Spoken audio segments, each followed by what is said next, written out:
Up until a bit ago, I was Alice. Just Alice. Now, I'm that Alice, the one folks whisper about when they think I can't hear 'em. My friends, they don't know the half of it. The ones I work with at the hospital, they see the bruises under my eyes, but not the ones wrapped around my self-esteem. They don't know how my scrubs hide more than they show. "Girl, you okay?" Sarah, who's been with me since nursing school, asks as we change into our scrubs. Gotta love her for trying. "Yeah, I'm good," I say, but we both know it's a lie. Just didn't sleep much, is all. Sarah tugs at the sleeve of my once bright scrub top, now a dull shade I can't even name. "Didn't you used to wear that electric blue one? You were all about those bright colors. Ain't seen that in a minute." "Guess I just go with what's clean these days," I shrug, avoiding her eyes. "Clean or not, this ain't you. What did that man do to your closet, girl? Suck the life out of it just like he's been sucking the life out of you?" There's an edge to Sarah's voice now. It's got a bite that says she's not just asking out of curiosity. "You talk too much, you know that?" I fire back, trying to keep it light. But Sarah ain't having any of it. "And you don't talk enough." "Spill it, Alice." Just then, another nurse, Betty, who's been eavesdropping, snips in from across the room. "Oh, leave her alone, Sarah. Everyone sees she's down since the big day. Pretty damn clear something's going on." Icy silence clamps down on me like a vice. They're all waiting for me to say something, but what do I tell them? That the man of my dreams turned out to be the con artist of my nightmares? How Tom's swipe at my confidence is more regular than our meals together. Marriage, huh? More like a wrestling match where I lost before I even got in the ring. Not everyone needs to air their dirty laundry for the world to see, Betty. Sarah snipes back, her loyalty warming me a fraction. I sneak a glance at her. "Really, it's nothing, okay? Tom's he's stressed with work and all." "Stressed, my." She scoffs under her breath, but drops it for my sake. The rest of the shift I can feel their eyes on me, a mix of pity and concern.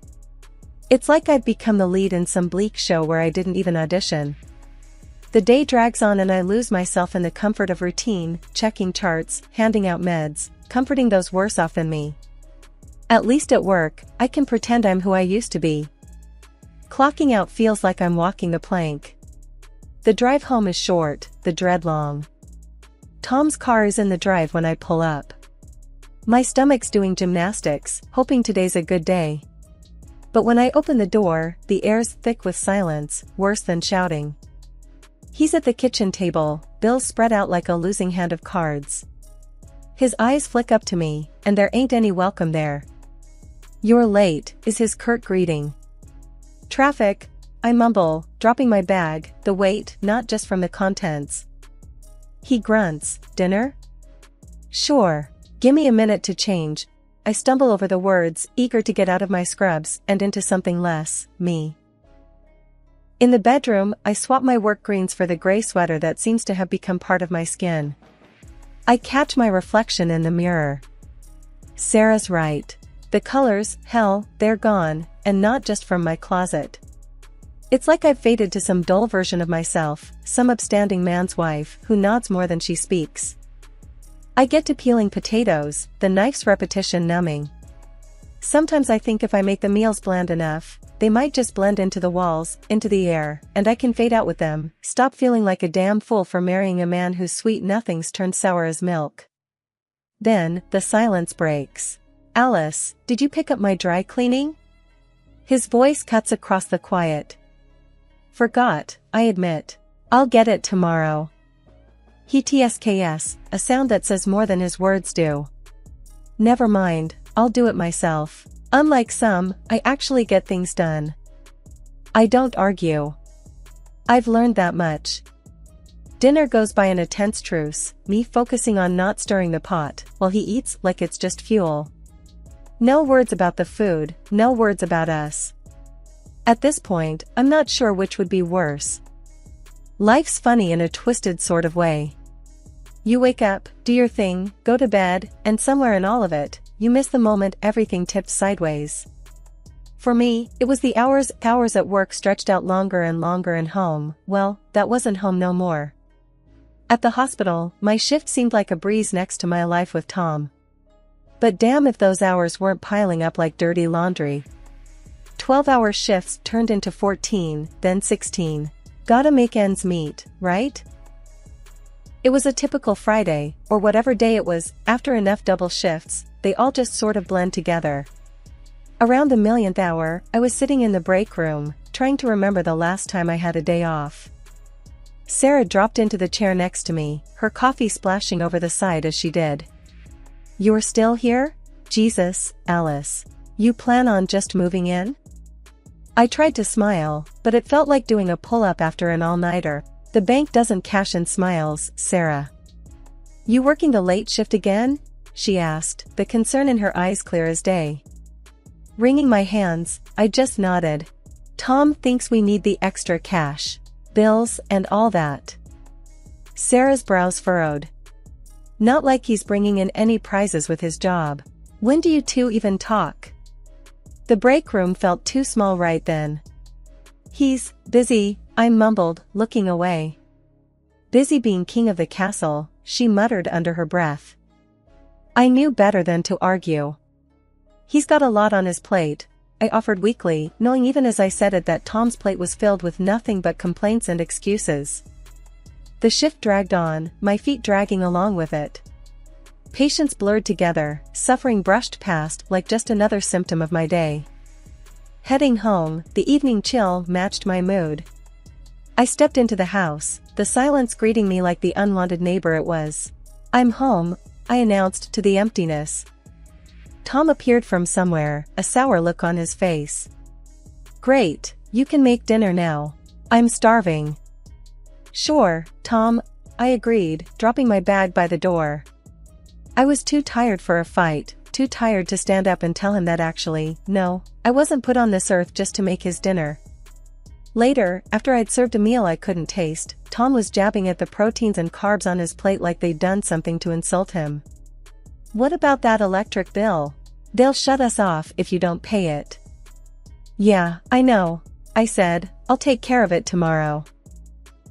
"And the car needs service." He didn't look up from his plate. "That costs, you know." "Your pile of shifts actually doing anything to help with that?" I swallowed down the lump in my throat. "Seems like it never ends, huh?" Tom snorted. "Sure doesn't. Especially with your pathetic checks. Why I always gotta deal with this crap." Excuses were on the tip of my tongue, a defense ready to spring to my lips, but what was the point? He had his mind set. So I bit down on the words, bit down hard. Later, in bed, I stared at the ceiling. I'd spent so long thinking that if I just kept at it, kept working and washing and saying yes, that maybe things would turn around. But those hours at the hospital, they were shrinking my life down to something I didn't even recognize anymore. And Tom? He'd already faded from the picture. The sound of keys in the door had a way of making my stomach drop. It was like Pavlov's dogs, if Pavlov's dogs had in-laws from hell. Carla and Martin, Tom's folks, had this knack for showing up just when I felt I was about to catch my breath. I hear them before I see them, their voices cutting through the silence of my supposed sanctuary. "Alice, darling, I hope we're not intruding," Carla calls out, and yeah, she knew she absolutely was. "I made some coffee, Alice dear. Hope it's not as weak as last time," Martin chimed in, and I couldn't help the eye roll. Not that they'd even notice if they saw it. Like unwanted clockwork, there they were in my kitchen, wearing their Sunday best on a Tuesday night, peering over my shoulder. "Have you done something new with your hair, Alice? It just seems so limp." Carla's words are like sandpaper, all grit, and no care. Martin, not wanting to be left out of the insult party, adds his bit. "And how's our Tommy? You keeping him happy? You know, a happy husband is a happy life." I'm nodding, slicing through carrots with more force than necessary. "Tom's fine. And it's happy wife, happy life." Carla laughs, a sound that's like nails on a chalkboard to me. "Oh, dear, you have it all mixed up. But that's okay, we can't all be naturals at this wifely business." Just then, Tom walks in, and I'm thinking maybe I can escape to the bathroom or something. "Hey, look who's here. Mama's making jokes at Alice again," he says, and I can hear the grin in his voice. Carla beams at him. "Just giving her some pointers, darling. Heaven knows she needs them." I clench my jaw, watching Tom laugh it off. "Alice, babe, why don't you freshen up a bit? You look tired."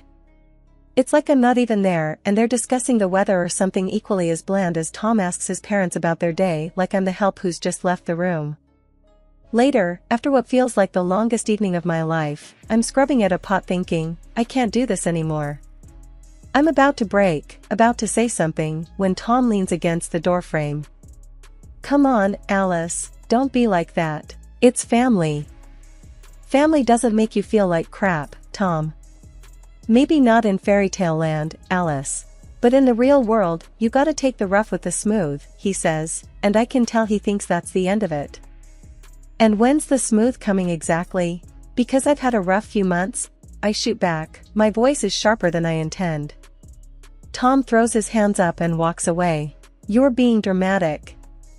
Dramatic. That word bounces around my skull as I lie down on the couch because the bed feels like it's on another planet right now. Is it dramatic to want some peace? Some respect? Is it dramatic to not want to listen to your husband and his parents talk about you like you're just a piece of furniture, a piece that's not quite to their taste? I found out about the missing cash when I was at the counter trying to buy a sandwich. My hand dug around, touching nothing but gum wrappers and old receipts. Back home later that day, I cornered Tom in the kitchen. Sink piled high, air thick with silence. "Tom, did you borrow cash from my bag?" He didn't even pause, stacking dishes with a clatter. "Yeah, I needed it." I took a breath, counting to 10. Didn't help much. Needed it for what exactly? He shrugged, a casual lift of shoulders that didn't match the tightness in his voice. "Stuff. Men's stuff, you wouldn't get it." "I wouldn't get it or you won't tell me?" I snapped, tired of dancing around. He turned then, eyes hard. "What's it to you? It's our money, Alice. What's mine is yours, and what's yours is mine." I felt a chill then, deeper than the words he spoke. "So you just take it? Without asking?" What do I need to ask permission for, huh? I'm the man in this house. There was that word, man, like it explained everything. But mostly, it just explained why I felt alone even when he was right there. "So what, I just have to guess when my stuff will go missing now?" He glared, and a part of me wished he'd just yell instead of looking at me like that. "You get what you give, Alice. Remember that." I wanted to scream, throw something, anything to show how this felt. But I was so damn tired. "You think I don't give? Look around, Tom. Look at this house, at me. I give till it hurts." He didn't reply, turning back to the sink, and we both knew he had nothing to say. I left him there with his mess, our silence loud enough to shake the walls. I sat on our bed later, sorting through bank statements. Numbers danced before my eyes, refusing to add up. It wasn't just the cash from today. It was more. "Can't sleep?" Tom stood at the bedroom door, voice empty of whatever made people human. "Just trying to make sense of our accounts. They're all over the place." He leaned against the door frame, a shadow. "Maybe you're the one spending without telling." A laugh escaped me before I could lock it up. It wasn't even a good one. "Right. Me. You got me, Tom." "I've been buying, what exactly?" "Because I still wear the same clothes, still eat the same food." "You're getting sarcastic now?" He crossed the room, throwing himself into the chair by the window. "Not a good look on you." I didn't want to cry, not in front of him. "Just tell me why, Tom. Why are you doing this?" He didn't respond, didn't even say goodnight. He just left, door clicking softly behind him in the kind of quiet that roared. It was happening again. Tom, sprawled on the couch, a half-empty bottle dangling from his fingers. The TV was blaring some sitcom, the laugh track mocking me. Tom, come on, not tonight, I said, eyeing the bottle. He looked up, his eyes glazed. Why not? This is the good stuff, Alice. I reached for the bottle, but he pulled it away like we were kids playing keep away. Please, Tom, the drinking. He laughed, and it stung because it didn't reach his eyes. It's the only way I can stand you. That hurt. It cut deeper than any knife could. Am I really that bad? My voice barely above a whisper. He stood up now, a little wobbly, and patted my head like I was the family dog. Nah, you just need to lighten up, babe. I'm trying, Tom. God knows I'm trying. My patience was wearing thin, fraying at the edges. He shrugged and walked to the fridge for another beer. You think your nagging will change anything? I drink because I want to, not because of anything you do or don't do. I followed him, anger replacing the worry. So, this is just you, then? Self-destruct mode full on? Stop making a big deal out of it, he said, snapping the cap off with more force than necessary. A big deal? I raised my voice now, no longer able to contain the frustration. I'm scared, Tom. You're drunk every night, and we're losing us. Us? He laughed loud and hard, but it was as hollow as our bank account. Honey, us checked out a long time ago. My heart was pounding now, each beat screaming at me to do something, anything. So, what? We just pretend? Laugh along with the sitcoms while our life turns into some trashy drama? He leaned close, his breath sour. Nobody's asking you to play pretend, Alice. You don't like it, there's the door.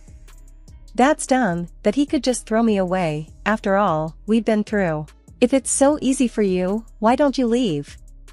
He snorted and grabbed his jacket. Maybe I will. Have a night out, away from this prison. Go then. See if the bar crowd can put up with your crap, I said, my voice harsher than I meant it to be. The door slammed, echoing in the empty house. I blinked back tears. This wasn't just about the drinking. It was about respect, about love, and whatever was left of our marriage. And I sat there on that too quiet evening, the fake TV laughter rolling over me, asking myself when we'd become such strangers, wondering if the laughing had ever been real. My apartment, a tidy little place downtown, was a piece of my independence. I inherited it from my Aunt May, a spitfire of a woman who never married and always used to say, a woman needs her own set of keys. I rented it out mostly, a little bit of cash flow that didn't depend on Tom. Then one day, Tom says to me, I got this project, gonna be working late. Cancel the lease.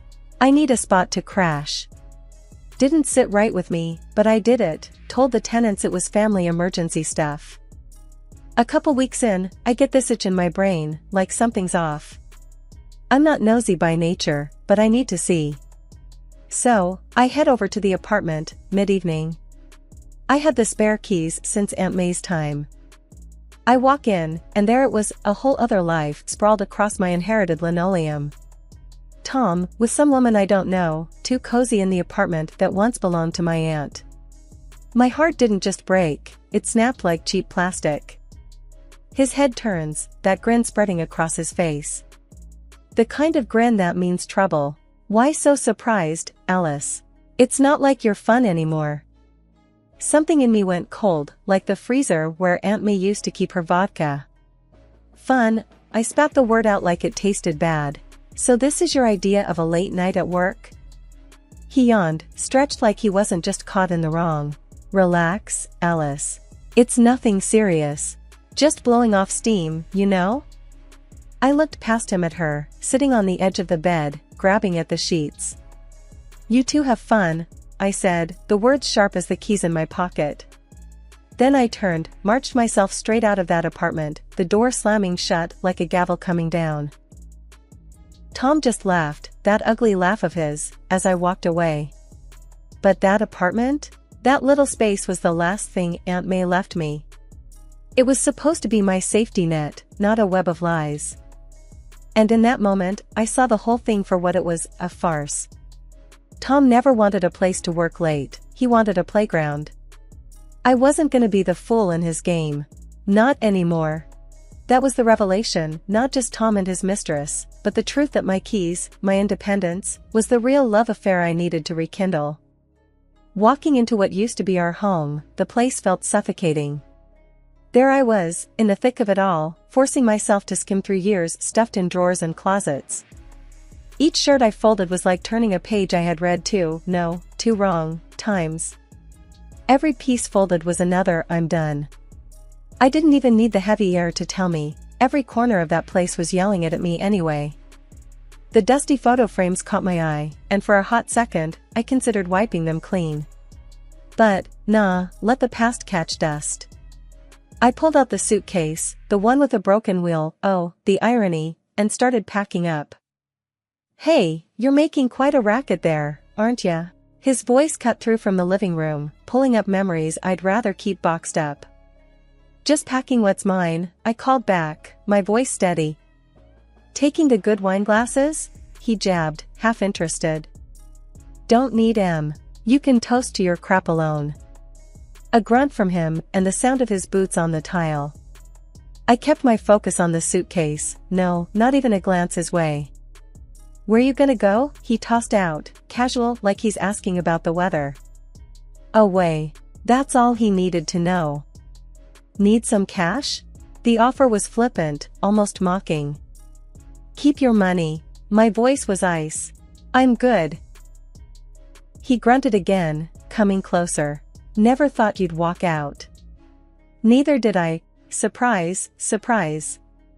"This how it's gonna be, then?" "One foot in front of the other," I replied. That much was clear to me. A scoff. "You think you'll make it out there?" I zipped up the suitcase, my answer firm. "I'll survive." "You know, you could stay." "Stop. Just, stop." He fell quiet then. He knew. I knew. This was overdue. The suitcase full, I snapped it shut. That click was louder than any door slam. I dragged the lopsided luggage behind me, the wonky wheel tapping out my exit rhythm. The silent exodus, no dramatic goodbyes, no audience to my leaving. Just me. Just like it was gonna be from now on. 2 years had gone by when my past decided to make a comeback. I had just emerged from the hospital with spring in my step when I saw them. Tom, looking like a kicked dog, and his mom, who always had a word or 10 to say, hovered near the entrance like dark clouds. "Alice," Tom broke out, sounding like he owned the place, which was rich, considering the mess he'd left me in. "We need you back." The audacity hit me first, then the laughter. It bubbled up, before I could even think to stop it. His mom chimed in, wringing her hands like she was washing the world's guilt off them. "It's terrible. We're drowning in debt, and after his dad's stroke, we need someone to take care," she rambled. Tom straightened up and said, "I'm willing to forgive you, and let you come back." His words came out like he was doing me a favor. I could only laugh. I laughed till tears threatened the corners of my eyes, not of anguish, but a release of something heavy, a chain of the past falling off. That's when a man's voice cut through the tangle. "Everything okay here?" We all turned. It was Ian, standing there, our little girl cradled in his arms. Her cheeks were rosy, her eyes curious, untouched by the mess, just a few feet away from her. "This is my husband, Ian," I said with pride in my voice that echoed firm and true. "And our daughter, Lily." The shock on Tom and his mother's faces could have powered the city for days.